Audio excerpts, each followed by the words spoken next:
Want to create a countdown on Snapchat? Whether it's for an event, a birthday, or something special, Snapchat makes it easy.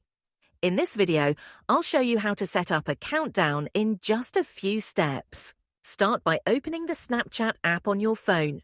Once you're in, tap on your profile icon in the top left corner to go to your Snap profile. From there, scroll down until you find the Countdown section. Tap on Create a New Countdown, and a setup screen will appear. First, enter a title for your countdown. This could be anything, like vacation time or best friend's birthday. Next, select the date and time for when your countdown should end. If you want to share it with certain friends, tap Share with Friends and choose their usernames. Once you've selected your friends, tap Next to continue.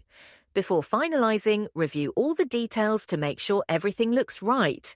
Then, tap Create, and your countdown will be live. Now, your selected friends will be able to see the countdown and get excited with you. It's a fun way to keep track of special moments. If you found this tutorial helpful, be sure to like, subscribe, and turn on notifications so you never miss a new tip.